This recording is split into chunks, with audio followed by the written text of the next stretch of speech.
Hello, welcome to Sarah Lee Craft Designs. I'm working on this beautiful shawl still. As any project goes, especially when you're creating a pattern, I ended up having to rip out several rows this morning, and that was not fun. But when you are creating and having to figure out, okay, like, does this look like how I envisioned, or do I need to just like go backwards and start over, or you know, what needs to change? I made that decision. I was like, something's definitely off, and I'm really glad that I ripped it out. I went down to, I think, row 10 or 12, and I was on row 50, 52, something like that. So that was a lot of work that I had to rip out. But I have made a lot of progress. I've already crocheted around 30 rows. So just keep on trucking.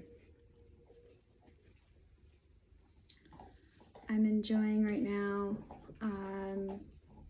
watching one of my favorite crocheter vlogs, Passionate Kelsey. I love watching her creations that she comes up with and how she like explains her process of how she came up with it. And if you're hearing noise in the background, that is Brisket dropping his bone. He's chewing on a bone while sitting in a chair. Aren't you, boy? Yes.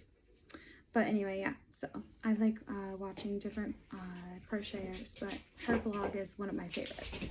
And she's very just like chill and easy to listen to. So Passionate Kelsey, if you ever see this video, just letting you know, I really enjoy your vlogs. So, but yeah,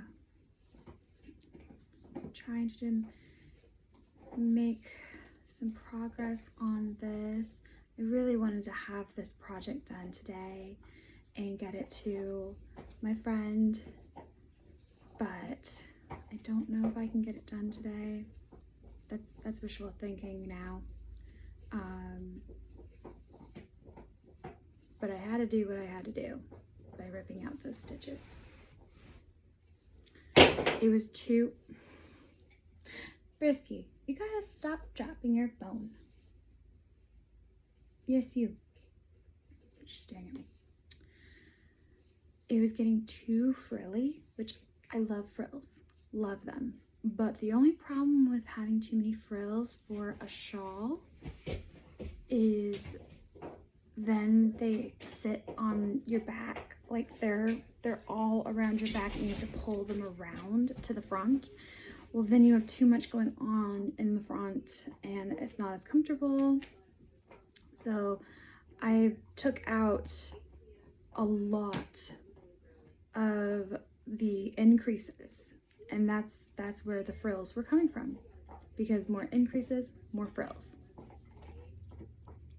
That's why I had to go so far up. But we are getting there. Just working.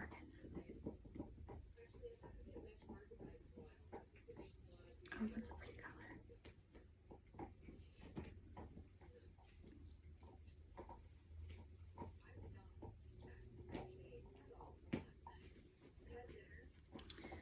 I'm looking forward to, once I finish this shawl, I am going to continue working on my November line.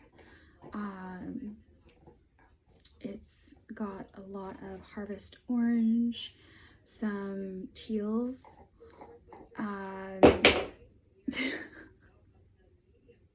You guys are just gonna keep hearing Brisky dropping his bone. You just keep dropping your bone, honey. Yeah, you do. Goodness gracious. Sterling, you don't need to talk about it. He's fine. Brisket jumped on the couch right next to Sterling, which is why he started growling.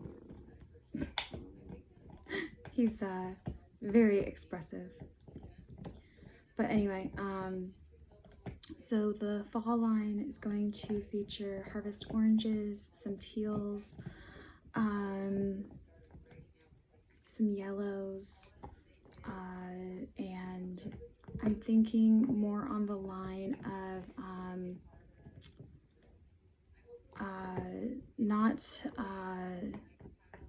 not cranberry, but I'm trying to think of the correct red. It's like on the tip of my tongue, but I can't think of the right color.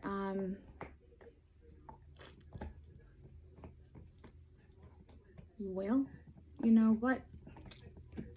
You're just gonna have to wait and see.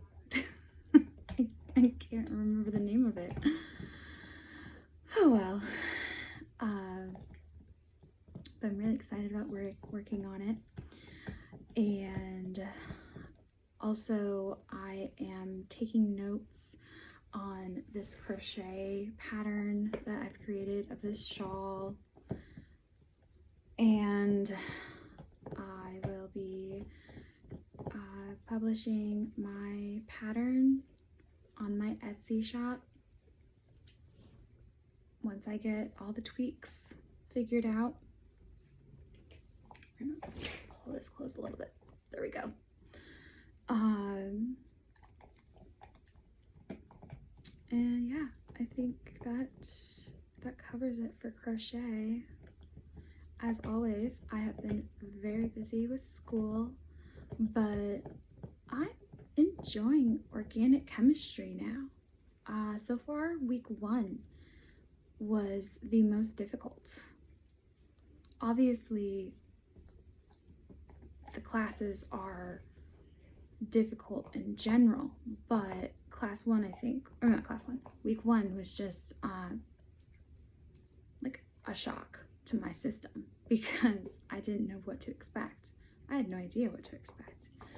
But once I got through week 1, my brain was like, oh, okay, so this is what you expect of me. And so when I did week 2, which was last week, I was able to grasp the concepts a lot better. And then this week, week 3, I have not worked on a ton of schoolwork. I've worked on bits and pieces, but like for the discussion boards and things like that, it has gone much more smoothly than I was anticipating. And the discussion boards are actually fun because they tie in with my health and wellness degree that I already have. Just breaking down things in chemical components, which I find fascinating already. So there you go. But next week is going to be midterms, and then that will put to the test how well I actually am doing with these 2 classes. Now, obviously, each week is a whole new story because it seems like towards the end of each week, that's when things click. So it takes towards the end of the week, probably like Friday or Saturday, for me to be like, oh, okay, so this is what they want me to do. And then by that time, I'm getting ready to go into the next week. Well, then I have to readjust all over again. And it kind of gets a little crazy at times to keep readjusting. but I guess because I've been an online student on and off ever since I graduated high school, I'm just used to it. So it works. Risky, you're enjoying that bone, aren't you, baby? Handsome and George are over there on the floor. Handsome's digging up a bed. And then George is just chilling out on the dog bed. I think he's trying to act like he's not awake so that I don't mess with him or anything, like try to get him to come over towards me. He likes just to be in his own little world over there.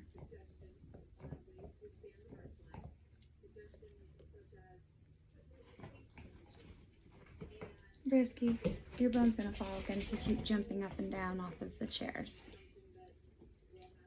Oh, you're gonna take a little nap again? Okay, you do that. It's so cute. These kids of mine, yes, the dogs and the cats, they are my children. So whenever you hear me say my kids or my children, know that I'm talking about my dogs and my cats. They have their morning routine and afternoon and evening routine, and that includes their naps.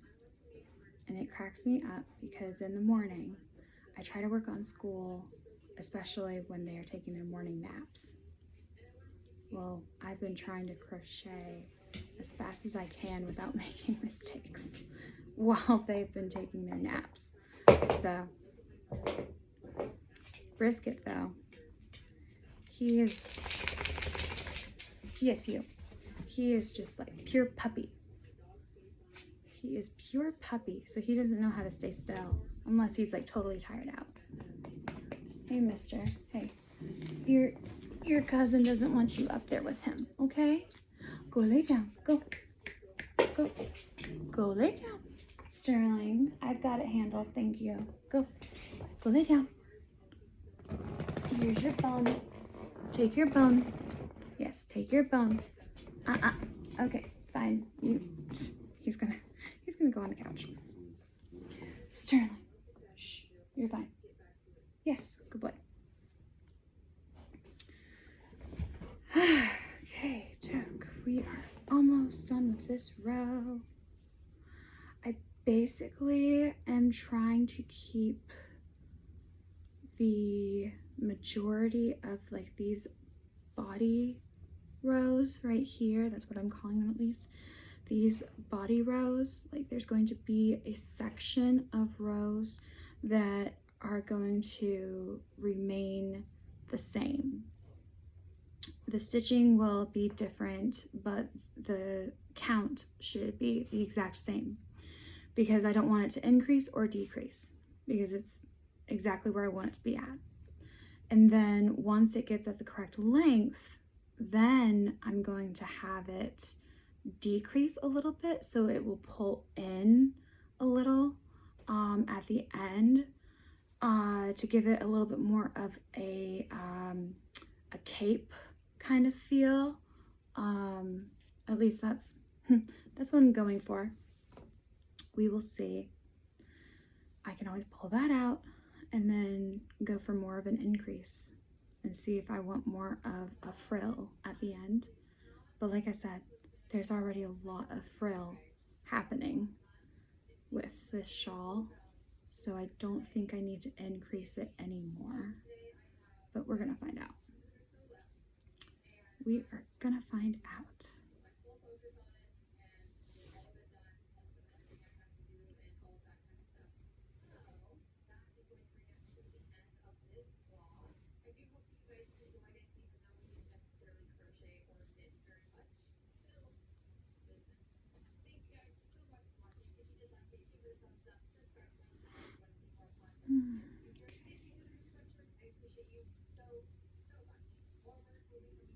Yeah, I don't know about you guys, but I've really been enjoying these colors. These colors are not too bright, and they're not specifically summer. They work well for either summer or fall. Very nice.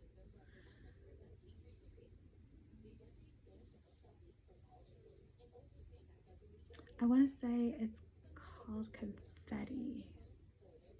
The anniversary cake, the Karen anniversary cake color is called Confetti.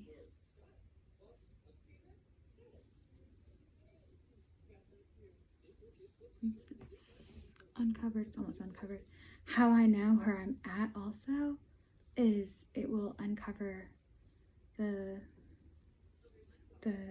yarn wrapper, because since I had to rip out so many rows, obviously I kept it in the same bag that I've been using to hold the yarn. Well, I had it in the cake. I had my yarn cake in there. Well, when I was ripping out stitches, I was frogging it so fast, like as fast as I possibly could, and it was just so high up. The yarn was almost as tall as my bag. In fact, if you look at the short I posted earlier today, you can see a time lapse of me crocheting. It's not showing me crocheting, but it's showing the yarn moving as I'm crocheting it being pulled out of the bag. And you can see the color transition and that kind of thing, and it's very satisfying. But it's also funny because the yarn was all the way up at the top, so that tells you how many rows I've done. And I believe it's going to take the entire cake to finish.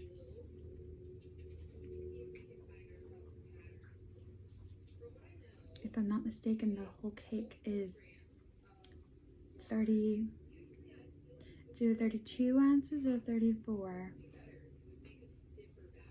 I'll double check that again once I get to the wrapper. We're getting close.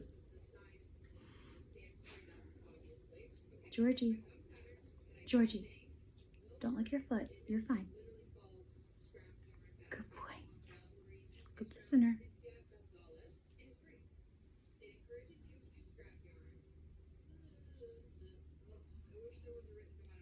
Does anybody have any ideas of what to do with their scrap yarn besides making a scrap yarn blanket? That's like literally all I ever hear about using with scrap yarn is a scrap yarn blanket. Oh, or flowers. Those are like the only two ideas I've heard for using your scrap yarn. And I have I think like a gallon-sized bag full of scrap yarn. And I try to keep it all together. And sometimes actually I will use it as like a band-aid for a project that there's like a run or something just needs to be like patched up, and I'm out of a certain color, and one of my scrap pieces of yarn just happens to fit that color better, if not perfectly. And I'm just like, oh, there you go. And I tie that on and use my darning needle or whatever I need to, my hook. It depends what it is. Now, sometimes if it is like a bad tear, like in a blanket or something, there's no saving that. I've never been able to save that. I just rip it out. Depending on how frustrated and upset I am, sometimes I throw it out. I made a baby blanket for one of my nephews about 3 years ago, 2 years ago. I think it was 2 years ago. And it was this beautiful buttercup yellow. Loved the yarn. and I think the brand is Loops and Thread, and it's supposed to be like the same as like Bernat blanket, and I love Bernat blanket yarn, Bernat baby blanket yarn. It gets a bad rep. I don't know why. It gets a bad rep for baby blankets because, like, you know, people say it's not easy to wash and clean and that kind of thing. I don't agree. I have been able to clean and wash dry them no problem at all. In fact, I make baby blankets out of Bernat baby blanket yarn or blanket yarn for expecting moms in my church for like their first baby, or if it's like the first baby that I know about, like, you know, if I've just met them or that kind of thing. And usually it is Bernat blanket yarn that I use.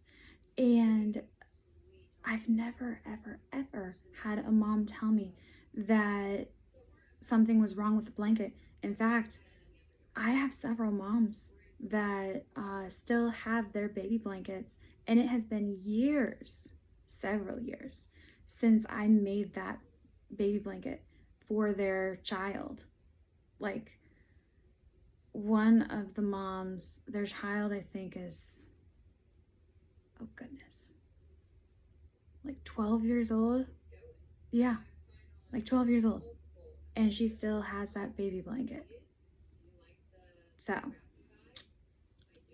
I don't get it, but yeah. But the yellow blanket that I had worked on, I got so frustrated. I had finished. I went ahead and was pulling off my tail, like not pulling off my tail, but pulling through the knot about to weave in my tail. And as I pulled through the knot, it snapped. It didn't snap where the knot was, it snapped in a different area of the blanket, and it began unraveling. I wanted to cry. The border started to unravel. The middle started to unravel. It was just bad. And my nephews were supposed to arrive in about, oh man, probably an hour. And so I was like, okay, I need to go to the store. I need to get yarn because, you know, I was out of town. So obviously I didn't have my yarn stash with me. I don't think I had anything except for my crochet hooks. So I ran over to the store and I went straight to the yarn section, and they did not have a lot of stuff. They had Bernat blanket yarn, thankfully, but they did not have a huge assortment of colors. And so I was like talking to my sister-in-law, and I'm like, hey sis, like, what works for the boys, like, you know? And she was like, they'll just love that it's from you. And so I went ahead and found this I believe it was bluish gray. Yeah, it was like a blue yarn with like gray intertwined with it. It wasn't the speckled yarn, but anyway, so I crocheted like my life depended on it. I did not get done with the blanket by the time they got there because, you know, I can't make a baby blanket in an hour. I don't crochet that fast. But I did get done with that baby blanket by the time that he went to bed that night. And we threw it in the washer after I did the shake test. I always do a shake test. Every single thing I make that is going to be worn, I do a vigorous shake test. Like, I will shake it around in the air. It's kind of like, it's almost like a very,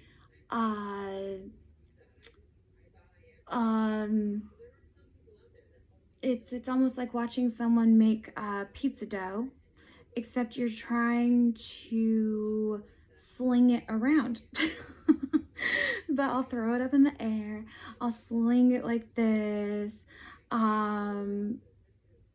It just goes through everything.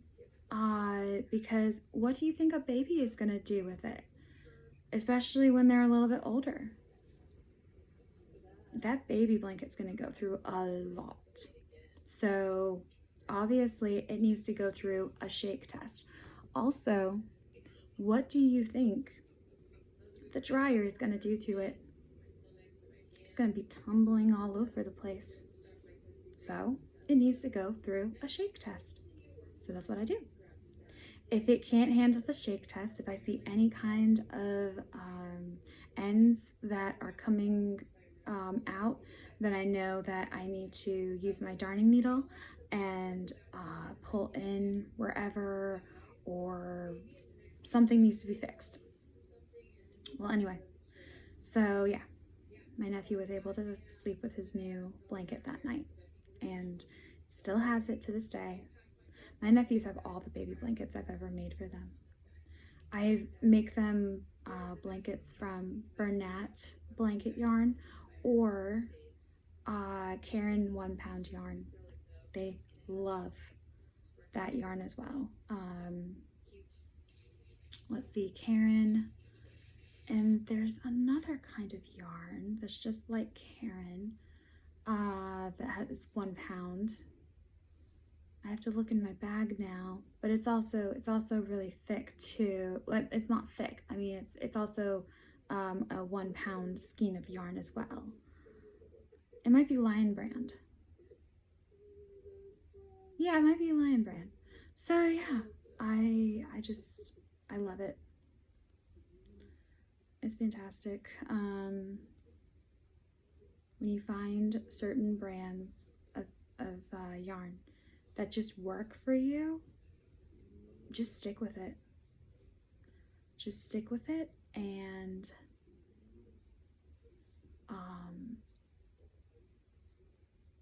get a bunch of different colors. That way you have options. Look for those sales.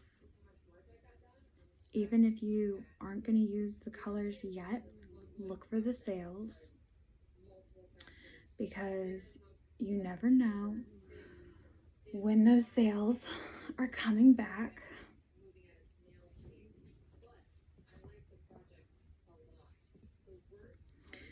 My friend was at Hobby Lobby the other day after I was there just like, I don't know, 3 or 4 days ago. And they no longer had the sale on all the yarn. And I was like, seriously? Wow, that was so short. So you never know. You just gotta stock up on yarn if you're able to. You just never know if you're gonna need it.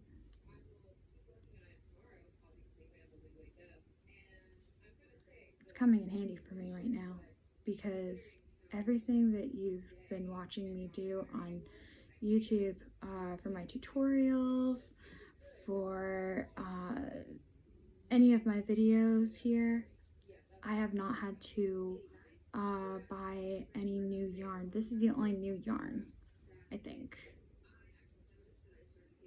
I did buy this one this year, but all the other yarn that you've seen, like the Lady Mary yarn, the Downton Abbey yarn, I've had that for years.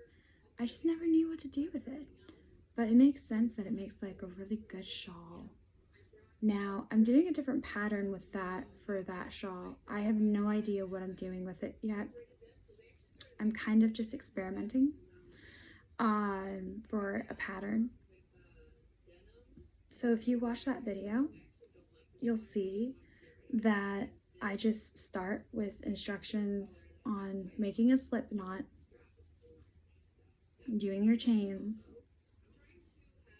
and then starting your foundation rows. Like, you want to start with getting that increase. I call it like a triangle. Like, you want to get your triangle of rows done, because that's what makes it the shape of a shawl. And once you get those foundational rows done, I think it's like 3 or 4 rows. Once you get those rows done, do whatever you want with it. And that's what I'm trying to figure out. Trying to figure out if I want to do something more delicate with it. It's definitely giving more delicate glam vibes for sure. I mean, it's Lady Mary. It has to.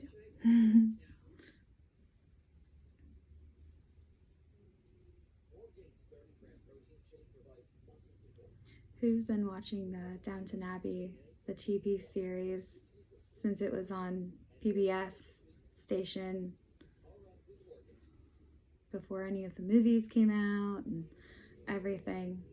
I remember the first time I watched Downton Abbey, it was, let's see, it was the episode where Sybil's trying to figure out if she could throw away her title and her life that she knew in the world at Downton Abbey for a life with Tom. And I had no idea what I was watching. I just remember being in awe of all the characters and just being like, what is this? Like, this is so cool. And why is this woman trying to like explain that she doesn't want to, like, that she is having a hard time making a decision on, like, you know, if she does love him or not and that kind of thing. And you know, all these things are happening. And then there's these other characters, Thomas and O'Brien are scheming in the background against Mr. Bates and Anna, and like, you know, all these different things are happening. And Edith and Lady Mary are always at each other's necks, and I'm just like, what show have I stumbled on? And it was then that I became a Downton Abbey fan. And I had a friend who let me borrow, I think it was like the first season of Downton Abbey. And then after that, my mom and I watched the second season on the TV because they had it playing on the TV. And I was like, oh my goodness, like, what is happening? And like, you know, it made more sense. But oh, that was just took me on a different roller coaster ride every season. And the music, oh, the music, I love that music. That's why you'll hear Downton Abbey music playing randomly when I'm crocheting, and I have to be careful not to play the songs straight through, otherwise I could get in trouble with copywriting, and I don't want to do that. So yeah, like if you ever see, like, you know, me, or if you ever hear my mouse clicking or whatever, that is why.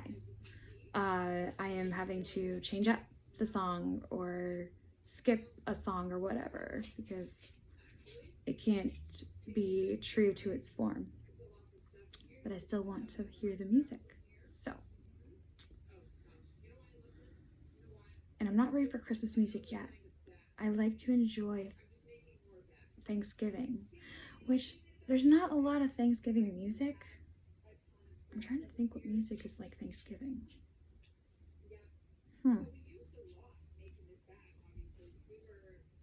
When I think of Thanksgiving music, I always think of that episode of Reba when Barbara Jean is in the kitchen and she's like listening to like native flutes, and that is what I think about for Thanksgiving music, probably.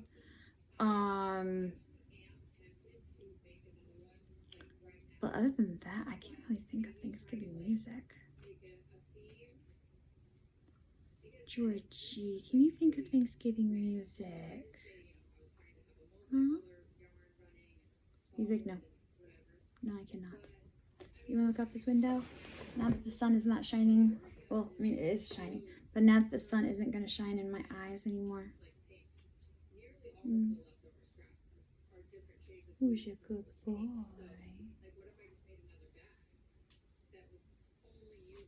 Yes, I know. You guys love to smell this shawl.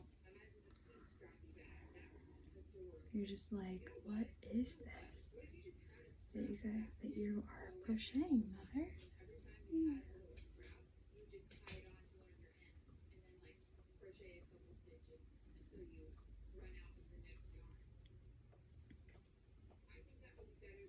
And if you guys ever have any suggestions of what you would like me to crochet, or if you want to share stuff that you're crocheting, I would love it. You know, I am a very talkative person, so just consider me your crochet buddy if you're crocheting right now and you just need company. I'm here.